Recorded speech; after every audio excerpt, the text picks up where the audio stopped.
Hi everybody, welcome back to another episode of On the Road with the Fish Guy. I am Jay the Fish Guy. Thanks for joining us today. So today's episode was inspired by some, let's call it issues with clients' tanks recently. Today's episode we're going to be talking about feeding your fish and not only, how much is appropriate, but getting in depth a little bit with the nutrition as well, how to keep your fish happy and healthy through good nutrition. So, first and foremost, let's talk about how much you should feed your fish. Because that's, again, what kind of inspired me to make this video. Dealing with clients that have been hobbyists and fish keepers for supposedly years, and you would think that something as basic as feeding your fish should be a fundamental, that everybody should know how to do that. And if you're one of those hobbyists that know how to feed your fish, well, great. Stick around for some of the nutritional information, but I really want to drive home the how much aspect. So a couple of my clients, I'm only there either every 2 weeks or once a month, depending on the client, depending on the tank. And, when I show up and there's just gobs of food uneaten that are on the bottom of the tank, it just blows me away. And I think a lot of that goes back to the people get in the habit of just grabbing a pinch or, dumping some out into their hands, or God forbid, just, tapping the container into the, above the tank, and then just walking away. They don't observe, they don't watch, they don't see, is everybody eating, they don't see how much they're eating, or the aftermath is what usually I see, is a whole bunch of food on the bottom. So how do you know how much to feed your fish? Well, that is a huge variable, and I'm not going to tell you you must feed X amount for your tank size or how many numbers of fish you have, because every fish is different. And then we're also going to talk about, freshwater is different from saltwater too. So that's another variable. But the classic rule of thumb, and I honestly don't even remember the exact specific numbers, only because I don't usually follow it, is, how much your fish will eat within X amount of minutes. And everybody you talk to usually has a different number of minutes that you should be paying attention to.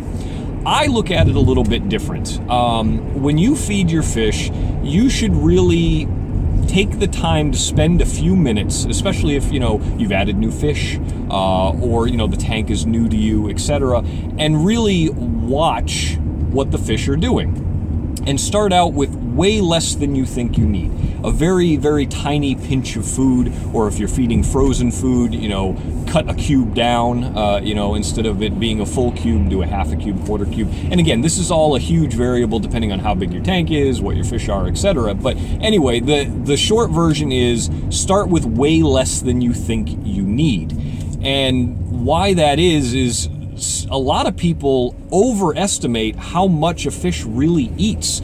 Especially the smaller fish, a flake or two for a small, tropical community freshwater fish is a huge meal. Things like flakes and pellets are jam-packed with nutrition. They're very nutritionally dense, so they don't really need a ton to get what they need to thrive and survive and have the best-looking colors, etc. So start with way less than you think you need initially, and just watch them for a minute. Observe that, hey, there's flakes on the top. Did they all get eaten? Okay, some of them started floating down. Did those get eaten? And if you're seeing an abundance of food make it to the bottom, scale back the next time you feed. On the other hand, if your fish are ravenous little piranhas and they gobble everything up within the first 10-15 seconds, okay, so put a little more in and make note of how much you're putting in. So the end result is that by the time you're done with the first couple of feedings doing this, you should have a relatively good handle on how much your fish are going to eat per meal, because they will start to fill up. And that's kind of when you notice that, okay, it's food. Oh, well, I'm not as hungry anymore. If they start going after it and then swimming away and they don't eat it or they don't even peck at it, they're full. They don't need any more food. The instinct was there is that, food, gotta go get it. But then the I'm not hungry clicked and then they swam away. So that's a good indicator that, okay, they've had enough. If there's still food in there that they didn't eat and then it ends up in the bottom, again, too much, so dial it back. So, and this applies to whether you're doing freshwater, saltwater, what type of fish, doesn't matter, what type of food doesn't matter, that is how you should appropriately gauge how much your fish are going to eat per meal. And that should help you not overfeed your fish or even potentially underfeed your fish, because like we're going to get into, nutrition is a big thing on how the tank looks as a whole with your fish's growth, the fish's overall color and appearance. That all goes back to nutrition, and underfeeding could be a problem. Usually it's the total opposite. I'll get clients that feel that their fish and their tank needs to be fed 3 square meals a day. They eat like Thanksgiving dinner every single meal, and you get some really rotund fish in a hurry because they're eating way more than they can burn off every day just by swimming around. And it's funny because a lot of those customers or clients will assume that their fish is pregnant just because it's very large and rotund, and then I have to break it to them that fish happens to be a male and there's no way it could be pregnant, and it's just simply eating too much. Usually it falls on deaf ears and people still overfeed, but I digress. That's a whole nother topic. So, covered how much you should feed your fish. Let's talk about nutrition a little bit. We'll start with freshwater, and then we'll dive into saltwater a little bit. So, freshwater fish. The basic staple food that you should be feeding your tank for, let's say, 90% of the fish out there, most of you guys watching this, should either be a flake or a pellet. And there is kind of an in-between that's also like a crumble, say like one example is Tetra Bits. So that is your staple food day in, day out.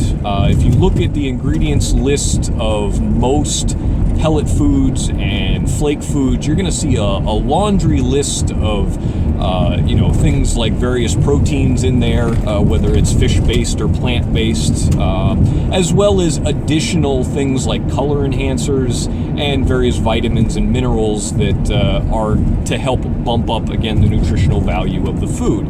Now, why I consider this a staple is that most fish can survive their entire lives fed a quality flake or pellet diet. And I'm not going to get into specific brands. There's lots of different foods out there, and I've used a fair amount of them. I have some personal favorites, but I'm not going to muddy the waters of this video with talking about my personal favorites.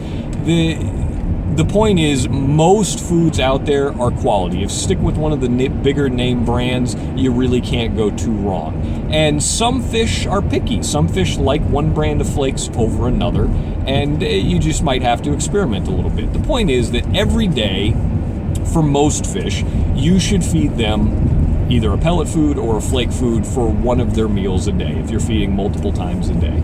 And that will cover the bases for their core nutrition that they need to grow and thrive and survive. So, in addition to that, what could you feed? Well, there's a lot of great frozen foods out on the market that I typically suggest adding if you're looking to get the best colors out of your fish, looking to get the best growth out of your fish, maybe even to help induce breeding. Bloodworms for freshwater typically is my go-to.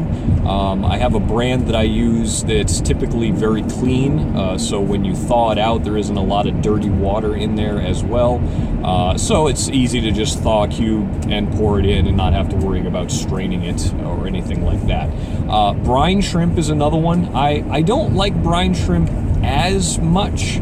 I find that most fish, in my experience, they tend to go after the bloodworms better, and I'll see better colors out of the bloodworms. So, if you don't want to end up with a freezer full of various frozen foods for your fish, and if you just had to pick one, my personal pick would be the bloodworms. But if you wanted to, switch it up every now and again and have an alternative, the brine shrimp is definitely a great choice. Now, what are we gaining by doing these frozen foods? I talked a little bit real quick, breeding, colors, growth, etc.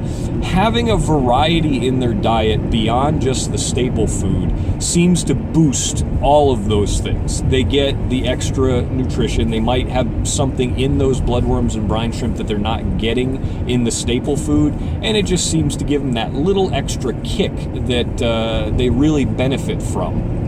And again, growth is better, color's better, etc. One little quick note about growth.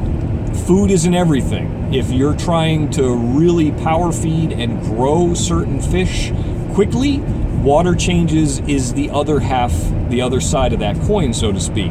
So if you're power feeding, you're also going to have to do some power water changes to make up for it. Keep those nitrate levels low, get rid of any of the waste or any other properties of the water that might be building up due to this power feeding, and keep them growing their best. So good food, good water, that's the basic for fast growth.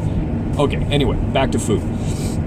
So, yes, the extra for freshwater would be a type of frozen food. There are freeze-dried alternatives to things like the bloodworms and the brine shrimp. Nutritionally, though, those are, I equate them more to like popcorn. They can be filling. Nutritionally, it doesn't do anything for you. So if you wanted to add a little snack here and there, great. Some people do like the tube-effects worms again, or the freeze-dried bloodworms and brine shrimp. I tend to avoid them. I tend to go with the frozen, but if a freezer is not a possibility, it's a good second best alternative. So that covers my thoughts on freshwater nutrition. Let's talk about saltwater a little bit. That represents a much larger and much more complex equation. And the reason I say that is because with saltwater tanks, there's a whole lot more critters to think about. You're not only feeding your fish, but most saltwater hobbyists have crabs, shrimp, various corals, other inverts. So there's a lot more in that equation as far as, am I feeding everything properly? And the downside is you can get caught up into various different coral foods, liquid foods, specialty foods that have a whole bunch of different things mixed in as far as frozen food goes. And why that becomes a problem in saltwater is, if you're a saltwater hobbyist, you probably already know this, but more food equals generally more algae concerns. Saltwater tanks tend to be a little more finicky with nutrient levels than freshwater.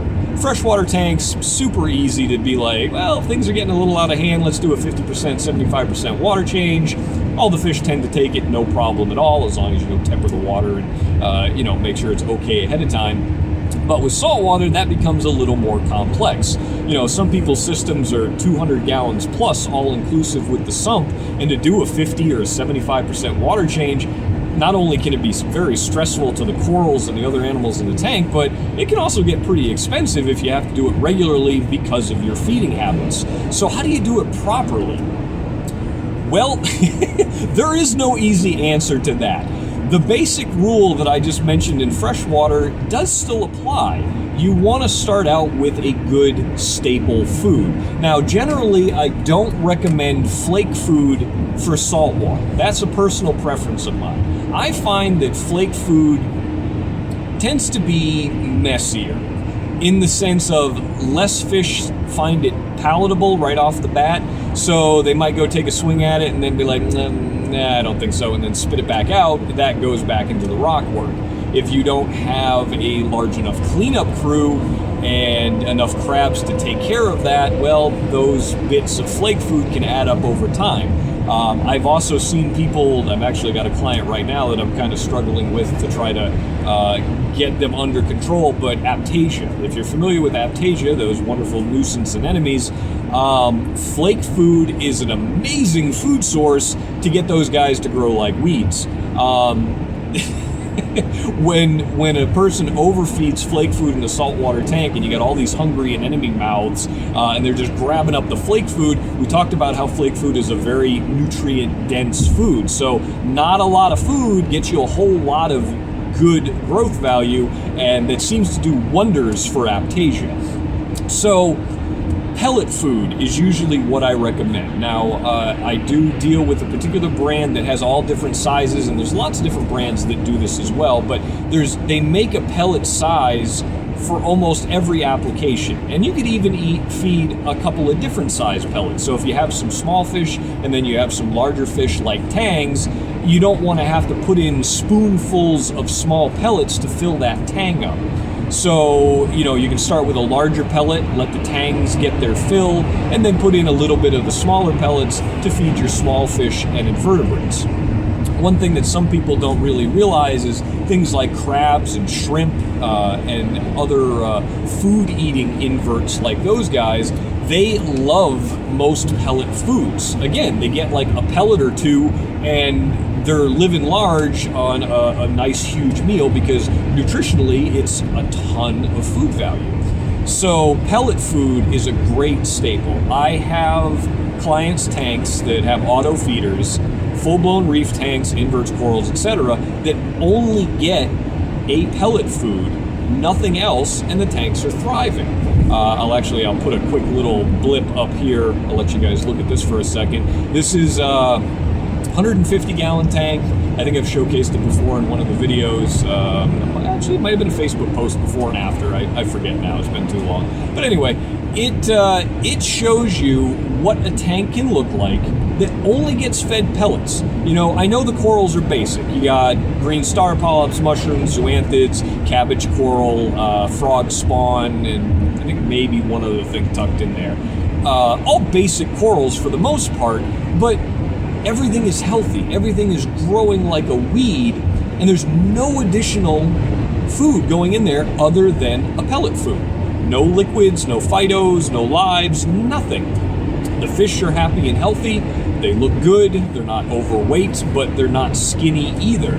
So don't fall into the trap of, and I hate to say this, but there's a lot of stores out there or a lot of websites out there that's like, oh, you need this food, you need this frozen, you need this liquid to have your corals look the best, you need to do this and that and the other thing. And granted, there are corals out there that are more food-based, things that would really love to be target-fed like a frozen food and have those mouths really reach out and gobble up something like a mysis shrimp. And that's all well and good. And do your research on those corals. I'm not going to go too in depth. I'm already getting off kind of on a tangent, but don't feel that you have to worry about so many other foods, because I've seen time and time again people getting into trouble with that. They overfeed because, they told me to feed this, this, and this, and this, and I just followed the bottle's directions or the package directions, and this is what I'm feeding. And now, a month or two later, my tank looks like an overgrown lawn because there's so much hair algae or slime algae or whatever else in there. And that's because you're putting more food value in there than what's being utilized by either the fish or corals or what have you. And where does that food value go? It doesn't just disappear, it gets used by algae. So that, when we talk about nutrients and algae problems, that's typically where it comes from. You may not be doing enough water changes, your filtration might be undersized, etc. There's other variables in that equation, but typically the biggest problem is the person feeding the tank and overdoing it. So, back on track a little bit nutritionally. Core foods, pellet food, ideally for saltwater, is your core staple every day, day in, day out. Beyond that, what should you think about feeding? Well, I love frozen mysis shrimp. And there's a couple of different brands out there. The PE mysis was kind of the big thing for a long time. Some people like it, some people don't. It's a larger mysis shrimp. You really should strain it before putting it in the tank, but the fish generally love it. and any little bits and pieces that don't get eaten by the fish find their way to land on a coral or get on the bottom. Crabs and snail, well, this area snails, but crabs and shrimp and things like that eat food, meaty foods, they go nuts over it as well. So a quality mysis shrimp, no matter what brand you decide, is a good next thing to think about rotating in beyond just your pellet food. So, what else might you consider feeding for your saltwater tank? Well, if you have tangs, a quality nori or any kind of sheet algae, if you're buying specific, aquarium sheet algae, that would be a great choice. They need it. It's roughage, it's part of their diet in the wild. Obviously, they're eating algae day in and day out. I found that most tangs do really well on a more of a meaty diet, like the mysis shrimp and a quality pellet food. They seem to really bulk up and have great colors. But having that addition of the sheet algae on a regular basis really does help for their digestive system, as well as adding in some what they would get naturally in the wild. Helps also bulk them up and make them look a little more thick-bodied. Tangs are very susceptible to getting skinny if they're not getting enough food. Because, in the wild, all day, every day, they're just constantly swimming. I read one statistic somewhere, and I'm going to paraphrase only because I don't remember the exact number, but you're talking they cover miles in a day. So with all that constant swimming and pecking and eating and utilization of their energy, they need the food value to make up for that. Same thing goes in a tank. Granted, they're not covering miles, but they're going back and forth and back and forth and back and forth all day. So they really need to make sure they're getting enough food every day so that they're not burning off their reserves and getting skinny. So the sheet algae helps in addition to the frozen food, in addition to the pellet food. And it's just one more thing that you can add. And as long as you're using a clip of some variety and you're not putting in more than they're gonna eat. There's times where I've seen a client that has a clip in there and it looks like sheet algae that's been in there for a couple of days and nothing's touched and nothing's eaten. So that would be too much. Even though it's algae and it's dried, it's still potentially a nutrient source, and if you overdo it with any nutrient source, you're gonna potentially get allergies. So, I think that pretty much covers the bases on how much to feed, covers the basis on different aspects of nutrition. How often to feed, that's really, like I said, that's a huge variable depending on what you have and how big your tank is, how many fish, etc. So I don't really want to touch on that. You should be feeding your fish daily. That's just, you really should. Keeps them on a consistent schedule, making sure they're getting enough nutrition every single day. You just don't want to overdo it. Saltwater tanks, most people tend to feed their fish multiple times a day, like we were talking about with the tangs, with a high metabolism and burning off a lot of energy, twice a day at a minimum. You don't have to overdo it. It's far better to feed more often per day, a smaller amount, than it is to feed one big huge feeding. Because like we talked about, if they get full and they don't want it, that food value just goes to the bottom. I know it's work. You got to put in the time to get to the tank, feed the fish, observe the fish, making sure they're eating everything, making sure everybody's healthy. But honestly, as a hobbyist, that should be your routine anyway. You should want to observe your fish daily to stay ahead of any problems or issues. That's just kind of a basic. So I think that wraps it up for today, everybody. Thanks a lot for joining us. Thanks for watching. If you're not a subscriber, please click that subscribe button and give us a thumbs up. Thanks a lot, guys, and we'll catch you on the next one.